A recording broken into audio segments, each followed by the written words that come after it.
Alhamdulillahirabbil alamin. Wassalatu wassalamu ala asyrafil anbiya'i wal mursalin wa ala alihi wa sahbihi ajma'in.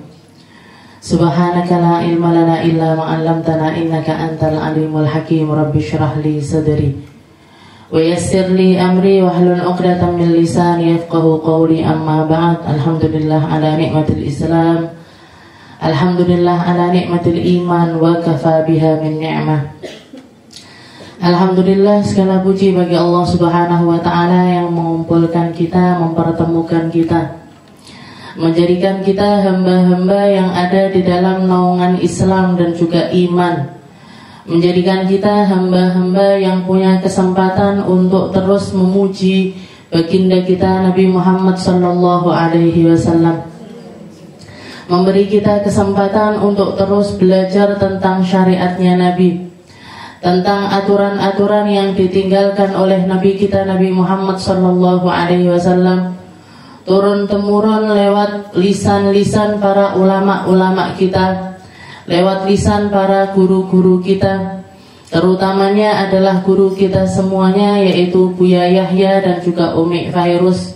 Semoga Allah Ta'ala memanjangkan usia beliau-beliau dalam ketaatan selalu menggembirakan beliau, selalu merahmati beliau, selalu mengampuni beliau, agar senantiasa bisa membimbing kita selalu di dalam jalan menuju Allah Subhanahu wa ta'ala. Allah Subhanahu wa ta'ala menjanjikan di tempat-tempat yang semacam ini turun yang namanya sakinah. Allah Subhanahu wa ta'ala menjanjikan di dalam ijtima'ud dzikir, di dalam perkumpulan yang di situ ada zikirnya, ada salawatnya, ada bacaan-bacaannya, ada ilmu yang diperdengarkan di dalamnya, maka di situ Allah Subhanahu wa ta'ala menurunkan yang namanya sakinah. Nabi Muhammad sallallahu alaihi wasallam mengatakan, majtama'a qaumun yadhkurunallah illa wa anzalat alaihimul illa wa hafathumul malaikah. Tidaklah sebagian manusia berkumpul di satu tempat untuk berzikir kepada Allah Ta'ala kecuali malaikat membentangkan sayap-sayap mereka untuk menaunginya. Wa anzalat alaihimus sakinah, dan Allah Subhanahu wa ta'ala menurunkan di majelis semacam ini yang namanya sakinah.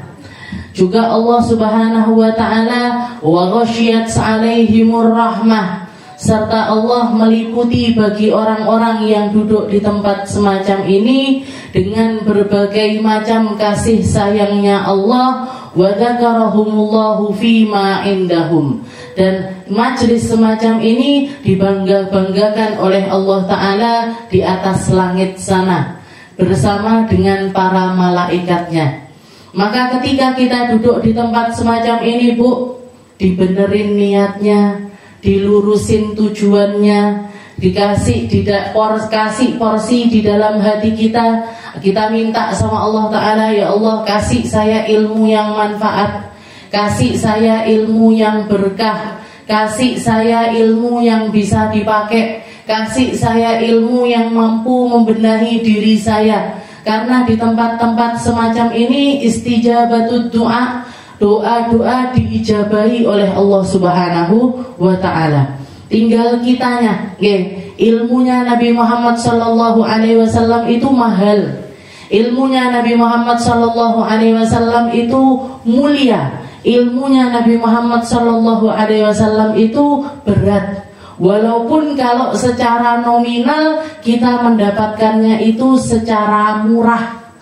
Jenengan datang ke majelis semacam ini bayar napa mboten? Jenengan nyekolahkan anaknya ke TPQ ataupun di tempat-tempat ngaji murah napa mahal? Mondokkan anak murah napa mahal? Kok separuh nih? Separuh ngomong mahal, separuh ngomongnya murah.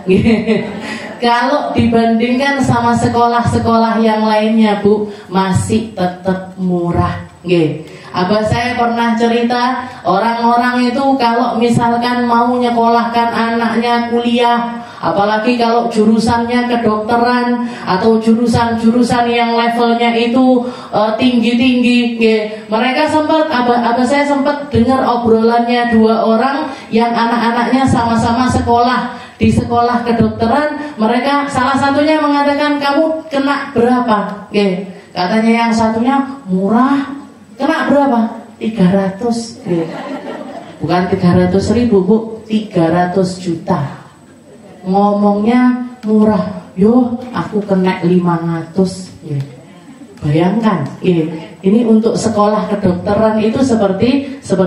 Jadi kalau untuk mondokkan anak ya di awal mungkin terasa mahal, 15 juta, 20 juta. Tapi Bu, kalau untuk pendidikan agama itu jenengan nyekolahkan anak setahun, ilmunya dipakainya seumur hidup, dipakainya setiap hari, dipakainya setiap waktu. Mereka belajar yang namanya wudhu. Setiap hari mereka pasti wudhu. Mereka belajar sholat. Setiap hari mereka pasti sholat. Mereka belajar muamalah ibadah kepada Allah Ta'ala. Itu dipakainya setiap hari. Dan kalau mereka mendapatkan ilmunya dengan benar, dengan sesuai dengan apa yang diajarkan oleh para ulama-ulama kita, ibadahnya jadi sah, ibadahnya diterima, ibadahnya akan menghasilkan pahala-pahala yang maksimal. Tapi kalau misalkan ilmu-ilmu umum, anak-anak kita belajar di kampus-kampus, sekolah setahun, sekolah 2 tahun, ilmunya belum tentu manfaat, ilmunya belum tentu langsung dipakai. Mereka belajar arsitektur, belum tentu ujungnya jadi arsitek. Mereka belajar kimia, belum tentu keluarnya itu sesuai dengan apa yang jurusan yang dia pelajari. Saya punya paman insinyur lulusan ITB Bandung, jurusannya teknik kimia, jadi bakul klambi. Jadi bakul baju, di rumah sekarang bikin kue dan lain sebagainya. Jadi pedagang istilahnya, jadi pedagang. Saya juga pernah dengar salah satu brand ternama baju muslim anak-anak kecil yang lucu-lucu. Jangan kalau tahu mereknya itu Dennis. Ini yang punya juga lulusan ITB teknik kimia. Jadi bakul gombal. Jadi bakul baju. Jadi ilmunya dia yang dia dapatkan sekian tahun, mungkin 4 tahun, mungkin 5 tahun. Wong paman saya itu kalau ngomong belajarnya itu sampai rambut itu rontok, sampai istilahnya saking jelimetnya pelajaran itu sampai bikin otak itu mendidih, jebule di masyarakat gak dipakai sama sekali. Ya ada manfaatnya, ada manfaatnya. Orang belajar sama orang nggak belajar itu tetap nggak sama. Orang kuliah sama nggak kuliah itu tetap nggak sama. Orang yang berpendidikan dengan yang nggak berpendidikan itu juga tetap tidak sama. Tapi level manfaat keilmuannya itu jauh sekali kalau dibandingkan dengan ilmu agama. Jenengan belajar bahkan nggak usah setahun 2 tahun. Jenengan belajar ilmu wudhu paling 1 kali kajian, 1 kali pertemuan selesai. Bahas tentang wudhu secara detail, bahas tentang wudhu, tata caranya dipraktekkan dan lain sebagainya, dipakainya seumur hidup. Dan ini menentukan keabsahan sholat kita. Ini menentukan tentang hubungan kita dengan Allah Subhanahu wa Ta'ala. Ini menentukan setiap hal yang terkait dengan ibadah kita. Jadi langsung bermanfaat, langsung bermanfaat. Makanya pertama yang dijanjikan sama Allah Ta'ala di tempat-tempat seperti ini, hafadz alaihimul malaika. Malaikat ridho sama jenengan, malaikat ridho dengan langkah yang jenengan langkahi, malaikat senang dengan apa yang kita lakukan. Karena menurut mereka, karena dia di dalam pandangannya para malaikat, jenengan adalah orang-orang yang diinginkan sama Allah Ta'ala untuk jadi orang baik. Man yuridillahu bi khairan yufaqihu fid din. Katanya Nabi Muhammad, orang kalau Allah Ta'ala pengen dia itu selamat, pengen dia itu masuk surga, pengen dia itu berada di dalam jalur yang diridhoi sama Allah Ta'ala, langkah pertamanya didatangkan ke majelis ilmu.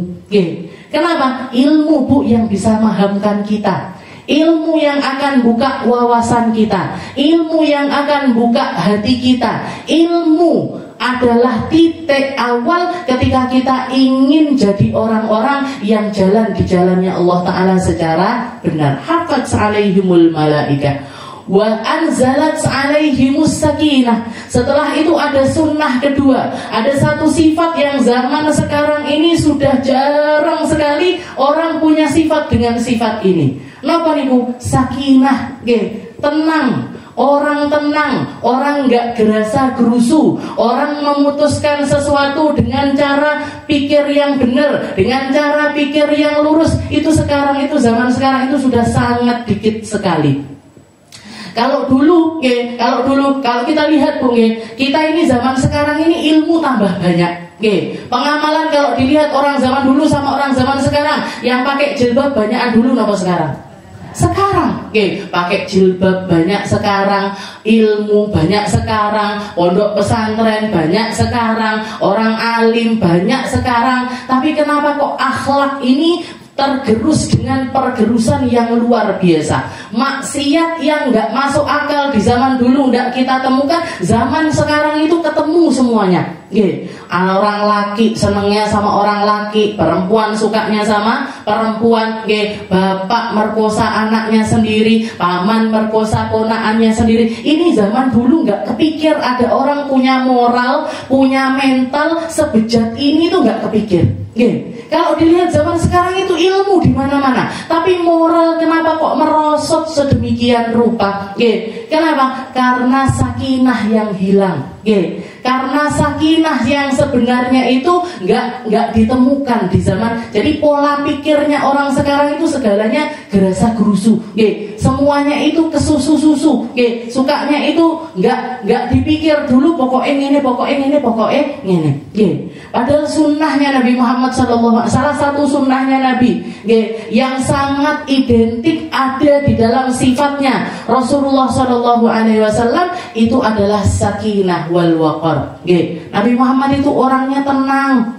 Para ulama itu menyebutkan Nabi Muhammad itu kalau jalan, jalannya beliau itu ka'annahu yanhattu min sabat. Di dalam Maulid Tiba itu disebutkan sifat jalannya Nabi Muhammad itu ka'annahu yanhattu min sabab, kayak orang turun dari atas, cepat, celak. Jadi cepat jalannya Nabi Muhammad, tapi nggak gerasa gerusu, nggak istilahnya nggak serampangan, nggak sembarangan. Nggak serampangan, nggak sembarangan. Nabi Muhammad jalannya tenang. Kalau dipanggil sama orang, beliau nggak pernah noleh separuh seperti ini, nggak pernah. Kalau dipanggil sama seseorang, beliau nengok sak dada-dadanya, nengok kepada orang tersebut. Lebih kuasa, tenang sekali Nabi Muhammad. Setelah itu dikatakan Nabi Muhammad nggak pernah beliau itu teriak-teriak untuk manggil seseorang, itu nggak pernah. Dari jauh, orang jauh dipanggil, sini nggak pernah. Kalau dari dekat Nabi Muhammad manggilnya dengan lisannya sendiri. Tapi kalau kelihatan orangnya agak jauh, kalau misalkan mau manggil harus teriak dulu, beliau nyuruh satu orang, minta tolong panggilkan Fulan bin Fulan. Saya butuh dia untuk datang ke sini. Jadi tidak pakai teriak-teriak. Di pasar tenang, di rumah tenang, di jalan tenang. Zaman sekarang di mana tempat yang tenang, Bu? Dah enek tengah wengi loh, jedak-jeduk. Jangan kalau keliling apalagi di daerah perkotaan situ dekatnya alun-alun situ, jam 1 malam, jam 2 malam, warung-warung kopi itu masih buka semuanya. Masih buka semuanya dan penuh. Penuh sama orang-orang yang duduk-duduk di tempat tersebut dengan HP-nya masing-masing, dengan kesibukannya masing-masing, dengan keadaannya yang semacam itu. Akhirnya apa yang terjadi? Hilang yang namanya sakinah. Dan orang kalau sudah nggak punya yang namanya sakinah, nggak punya ketenangan di dalam hidupnya, semua hidupnya akan berantakan. Dia ngurusi, misalkan dia jadi pengurus majelis, ya jadi pengurus majelis yang gerasa gerusu. Kalau dia ngurusi anak dengan gerasa gerusu. Kalau misalkan dia buka usahanya juga bakalan serampangan, gak karu-karuan semuanya, Kalau zaman dulu, kenapa kok moral orang dulu itu lebih baik daripada zaman sekarang? Orang dulu itu dengan alurnya hidup manusia pada umumnya dan mayoritas pada saat itu ketenangan itu datang dengan sendirinya. Zaman dulu nggak ada HP, nggak ada televisi, nggak ada lampu, nggak sebanyak zaman sekarang ini. Jadi kalau sudah malam, ya rata-rata pulang ke rumahnya masing-masing, istirahat. Malam dipakai istirahat, pagi dipakai kerja. Orang sekarang mulak-malik gitu.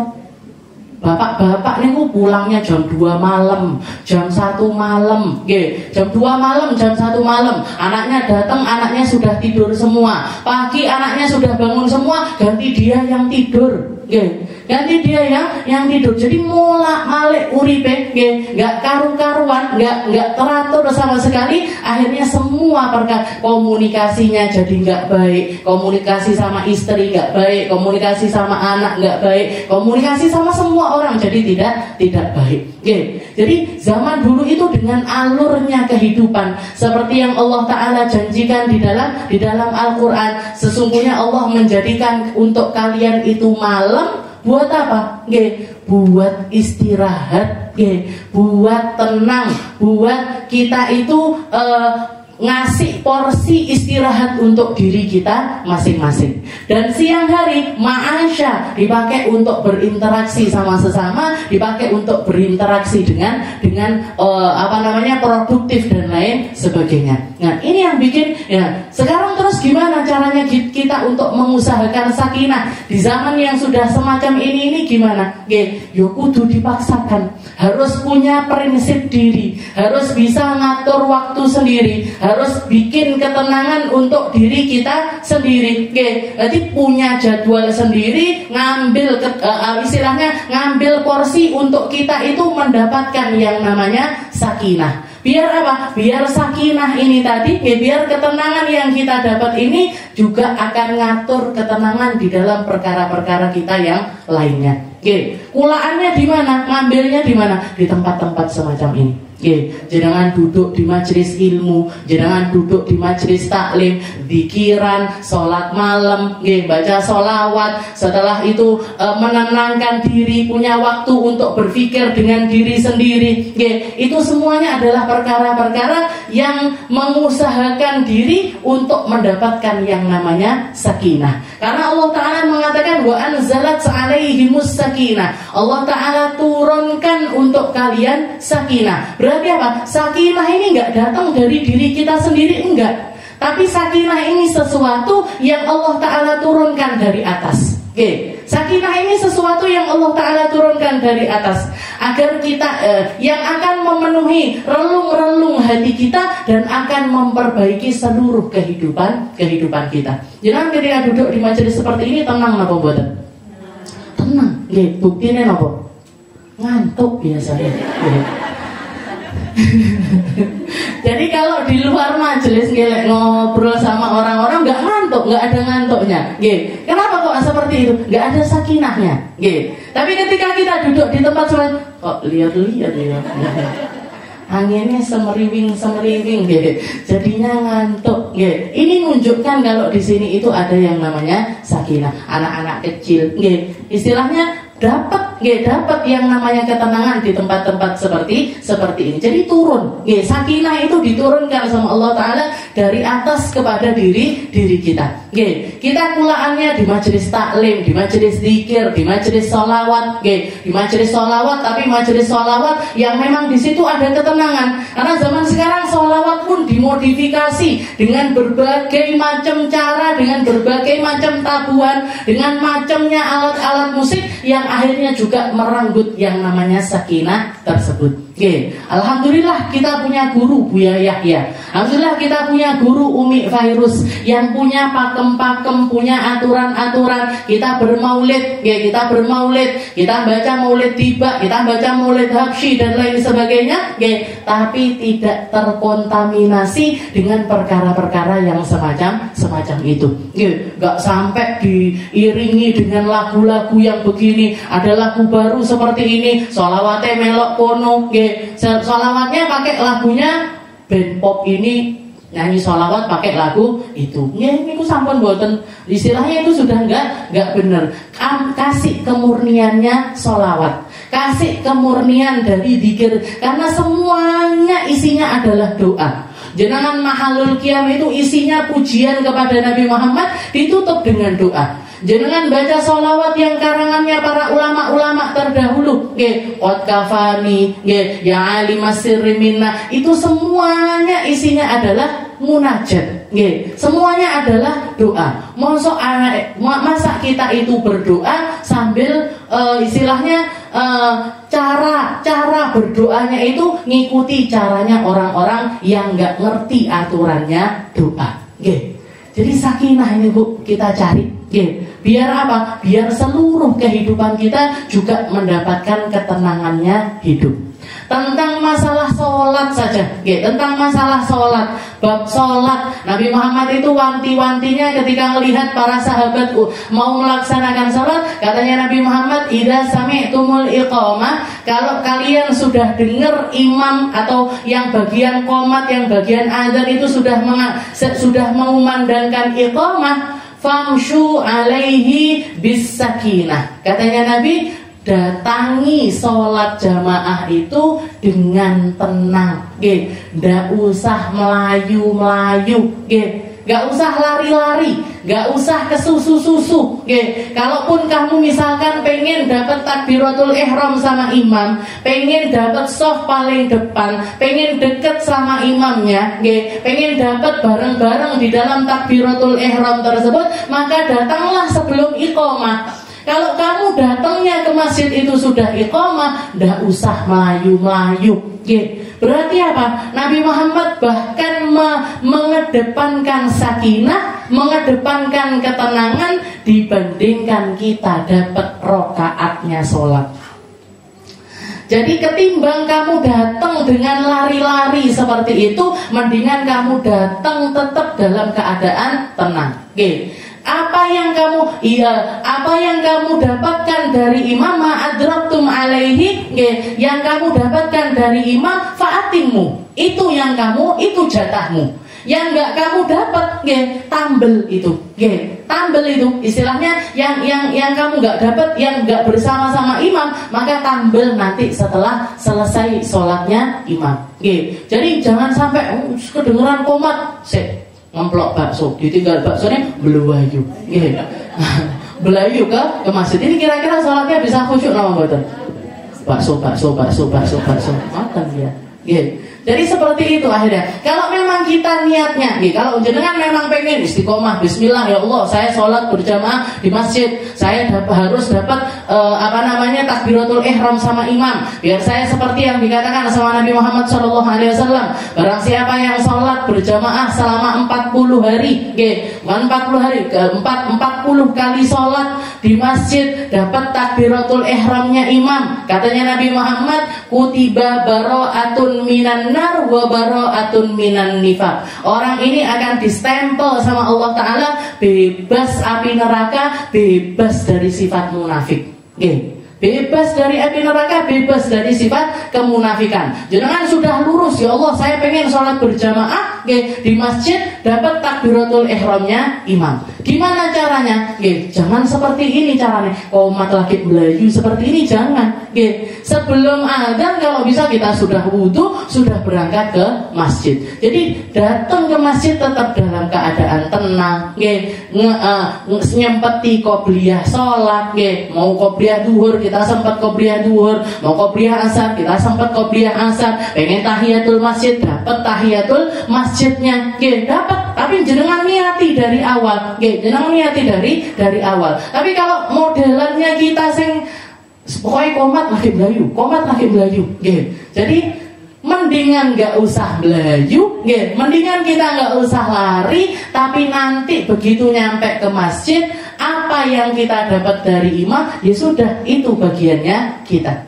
Yang nggak kedapatan gimana? Disempurnakan nanti setelah imamnya salam. Jadi misalkan jenengan datang, ketinggalan sak rakaat, ya sudah langsung Allahu Akbar, ngikuti rakaat ketiganya imam. Dan yang saya banyak perhatikan, banyak orang nggak ngerti ketika jadi makmum masbuk, jadi makmum yang terlambat seperti ini, banyak yang mengira kalau harus ngikuti imam itu mulai dari berdiri.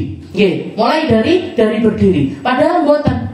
Apa yang kita temukan imam lagi ngapain, kita ikuti. Jadi misalkan kita berdiri di shaf, imamnya lagi sujud, rakaat pertama lagi sujud, ya sudah, jangan langsung Allahu Akbar sujud, langsung aja sujud, habis itu nanti berdiri. Nah tapi gimana? Ya rakaat pertamanya ini nggak terhitung, nanti nambahi setelah salamnya imam, nambah 1 rakaat. Yang banyak kan, imamnya saya sujud, saya lihat sih. Kok imamnya masih ngadeg, sudah takbir berdiri baru Allahu Akbar. Nah ini akhirnya, ini yang banyak orang nggak ngerti. Jadi boleh kita itu apapun keadaannya imam, kita langsung ngikuti apa yang itu ajarannya Nabi Muhammad itu seperti itu. Yang apa yang kamu dapatkan ketika imam lagi ngapain, kita melakukan yang seperti itu. Nah nanti sisanya tinggal ngambeli di belakang. Yang penting apa? Yang terpenting kita sholat itu tetap dapat sakinahnya, tetap dapat wakornya. Tetap dapat sakinahnya, tetap dapat wakornya. Bahkan di dalam salah satu hadis disendirikan sama Nabi Muhammad, katanya Nabi Muhammad, "Shollu bisakinah wal waqar." Sholatlah kalian dengan penuh ketenangan, dengan penuh ketenteraman. Dengan penuh ketenangan, dengan penuh ketenteraman. Jadi maksudnya gimana? Ketenangan dan ketenteraman ini gimana? Badannya kita, gerakannya itu juga tenang, bacaannya kita, bacanya juga tenang. Bacanya tenang, tadaburnya kita di dalam semua makna-maknanya sholat itu juga dalam keadaan tenang. Jadi kalau orang tenang itu fokus. Kalau orang fokus itu pasti bisa konsentrasi. Kalau orang konsentrasi, besar kemungkinan sholatnya itu bisa dianggap sholat yang khusyuk. Tapi lek sakinahnya hilang, konsentrasinya hilang, gak ada tenang-tenangnya sama sekali, gak ada huduk-huduknya sama sekali, gak mungkin khusyuk. Nah, gak mungkin dapat yang namanya khusyuk. Padahal katanya Nabi Muhammad, sholat itu yang dianggap sholat atau dapat pahala dari Allah Ta'ala, ma'aqalalaha, yang ma'aqala fiha, yang di dalamnya itu kita dalam keadaan sadar. Kita sholat itu banyak sadarnya apa betul? Banyak sadarnya apa betul? Lek sholat subuh akean angope karo orane. Kalau sholat duhur kakean mikir bariki nyapo. Kalau sholat maghrib bariki mangan opo. Maka jadi gak ada, hilang, hampir hilang. Zaman sekarang ini kita nemukan orang yang bisa sakinah, bisa tenang. Kalau kita minta pendapat sama mereka, kita akan tercerahkan. Kalau kita ngambil, kalau kita berada di dalam aturannya, kita bisa melihat ketenangan, kebijaksanaan di dalam setiap keputusannya. Itu sudah hampir punah, saya bilang. Hampir punah orang-orang yang semacam ini. Ya karena itu tadi.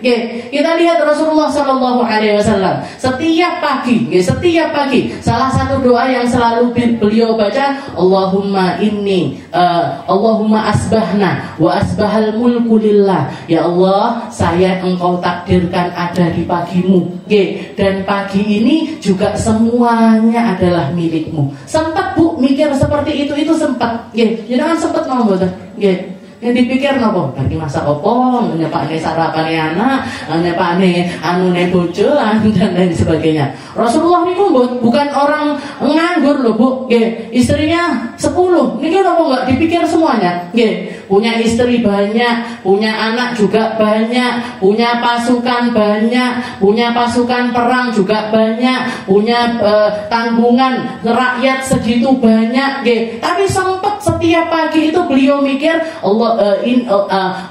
Allahumma asbahna wa asbahal mulku lillah. Setelah itu juga beliau sering kali setiap pagi itu mengatakan abu bi ni'matika alayya wa abu bi dzanbi faghfirli fa innahu la yaghfiru dzunuba illa anta. Setiap pagi Nabi Muhammad mikirkan satu perkara. Di dalam doanya beliau yang panjang, kan? Kalau mau versi lengkapnya itu, kalau mau versi lengkapnya, jangan baca setiap pagi itu Wirdul Latif. Niku karangannya Habib Abdullah bin Alawi Al-Haddad. Itu doa paginya Nabi Muhammad semuanya ada di situ. Doa paginya Nabi, doa sorenya Nabi. Allahumma amsayna wa amsal mulkulillah. Ya Allah, sekarang saya ketemu sore ini juga semuanya milikmu. Itu dipikir sama Nabi Muhammad. Dan seringkali Nabi Muhammad mengatakan Abu bi ni'matika alayya wa abu bi dzanbi. Ya Allah, saya datang ketemu hari-hari setiap hari ini dengan semua kenikmatan yang tercurah darimu ya Allah.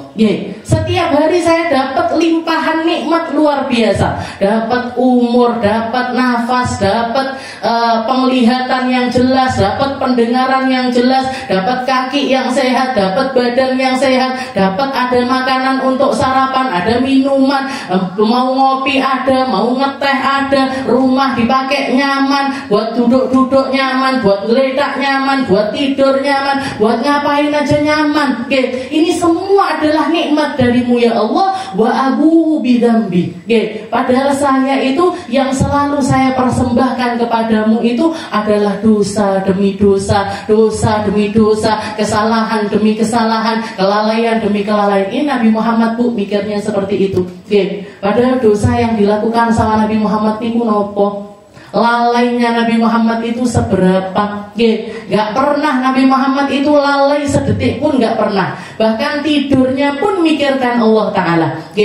Mau tidur bismikallahumma ahya wa bismika amut. Bangun tidur alhamdulillahilladzi ahyana ba'dama amatana. Semuanya nginget Allah. Semuanya eling sama Allah Ta'ala. Bahkan perkara saya sering kali mengatakan perkara celaan. Perkara celaan Nabi Muhammad itu setiap kali celaan itu ndonga. Jenengan celaan ndonga napa mboten? Aku boten. Nabi Muhammad itu celaan Bu, senengannya celaan, sukanya celaan. Tapi celaannya Nabi Muhammad nggak kayak kita. Jangan celaan mau kondangan celaan. Nabi Muhammad celaannya itu setiap kali mau tidur. Dan dimulai dari sebelah kanan dulu, baru setelah itu sebelah kiri. Sambil berdoa Allahumma nawwir basari wa basirati. Ya Allah, ini mata bisa melihat. Ya Allah, kasih cahayanya mata dan kasih cahayanya mata hati. Jangan sampai saya jadi manusia hidup di bumi ini, duduk di atas muka bumi ini, cuman bisa melihat dengan bola mata, tapi mata hati saya mati. Jangan sampai jadi orang yang cuma melihat tentang perkara dunia, tapi jadikan saya manusia yang mampu melihat sampai akhirat nanti, yang nyambung amalnya dengan akhirat, yang nyambung perkaranya dengan Allah Ta'ala, yang nyambung setiap hal-hal yang dilakukan dengan perkara-perkara yang diridhoi sama Allah Ta'ala. Masalah celaan dungo, kalau beliau berkaca, beliau juga doa Allahumma hassin, Allahumma kama hassanta khalqi fahassin khuluqi. Ya Allah, sebagaimana jenengan sempurnakan ini badan saya, mata di tempatnya, telinga di tempatnya, mulut di tempatnya, hidung di tempatnya. Ini lek digeser titik karo Gusti Allah wis ndak karu-karuan Bu. Sentruk terus merot titik. Wis ndak ayu, bibiran malih ngeten. Separuh ngene, separuh ngene. Sudah nggak bagus kan. Jadi di itu cuma dimiring nih loh Bu. Belum kalau salah tempat terus mulutnya di sini, nopo matanya di sini. Kita disempurnakan sama Allah Ta'ala dengan penyempurnaan ciptaan. Disambungkan sama Nabi Muhammad, ya Allah kama hassanta khalqi Fahassin khuluqi. Ya Allah, sebagaimana Engkau sempurnakan fisik saya, sempurnakan juga akhlak saya. Semuanya seperti itu, Bu. Semuanya seperti itu. Jadi Nabi Muhammad mengajarkan kepada kita sakinah. Sing tenang. Kalau mau pulang dari majelis yang tenang. Tidak perlu rebutan-rebutan. Aku sandalku dhisik, andalku dhisik. Nggak usah. Nabi Muhammad itu bayangkan, bayangkan. Ini perjalanan bubaran haji. Bubaran haji, beliau mau bubar berangkat dari Arafah menuju Musdalifah. Mau berangkat dari Padang Arafah menuju Musdalifah itu puluhan kilo. Jauh sekali. Orang-orang ini ada yang jalan kaki, ada yang pakai kendaraan. Dikatakan ketika bubaran Arafah itu Rasulullah SAW melihat para sahabat itu sibuk dengan urusannya masing-masing. Ini yang lepas tali pelananya, ini yang nyari sandalnya, ini yang begini begitu. Akhirnya gitu. Biasa kan seperti itu kalau sudah bubaran majelis, yang pertamanya meneng nganteng kabeh untuk seperti itu. Jadi itu juga disaksikan sama Nabi Muhammad. Dilihat sama Nabi Muhammad, para sahabat itu ribut dengan urusannya masing-masing. Katanya Nabi Muhammad, ayyuhan nas, ihda'u, wahai para manusia, wahai orang-orang muslim, yang tenang, gak usah kesusu-susu, gak usah keburu-buru. Orang Islam itu penuh dengan ketenangan, orang Islam itu penuh dengan kehati-hatian. Dan kalian cepat-cepat di dalam perkara-perkara yang semacam ini tidak akan nambah derajatmu di hadapan Allah Subhanahu wa ta'ala. Lek cepet-cepetan bubar majelis, sing dhisik dhewe entuk sandal, entuk hadiah napa mboten? Neng dunya yo ndak entuk hadiah, di sisi Allah Ta'ala juga enggak ada pahalanya. Jadi tenang aja. Kalau memang harus antri, yo antri. Kalau memang harus nunggu dulu, itu di sana masih penuh pintunya, enggak usah kita ndrunjul-drunjul, madeti tempat tersebut. Udah, ngalir aja. Kalau bisa diatur, misalkan jamaahnya banyak sekali, bisa diatur sama panitianya, diatur sekalian. Yang bubar yang bagian depan dulu. Ayo baris 1 keluar, baris 2 keluar, baris 3 keluar. Lakukan seperti itu. Biar apa? Biar sakinahnya itu tetap terjaga. Biar sakinahnya itu tetap terjaga. Orang sekarang kan boten. Tangi turu sing dijikuk napa? Hati. Istirahat titik scroll. Jadi akhirnya hilang. Yang namanya sakinah itu hilang. Dan kalau sudah sakinahnya hilang, kita memutuskan segala perkara itu juga nggak akan bisa dengan bijaksana. Nggak akan bisa dengan bijaksana. Jadi mungkin kita semuanya dikasih sama Allah Ta'ala sakinah. Dikembalikan sakinah di dalam kehidupan kita. Dikembalikan sakinah di dalam masyarakat kita. Dikembalikan sakinah seperti yang diajarkan sama Nabi Muhammad SAW. Dan mungkin kita semuanya selalu ada di dalam limpahan rahmat dan juga ampunan dari Allah Subhanahu wa ta'ala, selalu ada di dalam ridhonya, selalu ada di dalam penjagaannya, dijaga harta kita, dijaga hidup kita, dijaga umur kita, dijaga anggota tubuh kita, dijaga anak cucu kita, dijaga semua orang yang kita sayangi, dijaga sama Allah Ta'ala dari setiap perkara maksiat, dari setiap perkara yang dimurkai sama Allah Ta'ala, dari setiap balak dan juga bencana, dari perkara balak dunia ataupun balak akhirat, perkara zahir maupun perkara batin, semoga selalu dijaga sama Allah Ta'ala. Dan mungkin kita semuanya diistiqomahkan sama Allah, diistiqomahkan untuk ngaji, diistiqomahkan untuk berdoa, diistiqomahkan untuk bermunajat, diistiqomahkan untuk terus mencari perkara-perkara yang akan menjadi sebab kedekatan kita kepada Nabi Muhammad Sallallahu Alaihi Wasallam. Dan semoga berkah dari semua perkara-perkara ini Allah Ta'ala mendatangkan di dalam hati kita ini yang namanya khusyuk, sifat-sifat yang baik, sifat-sifat yang terpuji, akhlak-akhlaknya Nabi Muhammad Sallallahu Alaihi Wasallam. Dan semoga kita semuanya dikasih sama Allah Ta'ala husnul khatimah, kematian yang baik, kematian yang indah, kematian yang penuh dengan ridho dari Allah Subhanahu wa Ta'ala. Ala hadhihi niyyah wa ala kulli niyatin salihah wa ila hadratin Nabi Muhammad sallallahu alaihi wasallam bisirril Fatihah.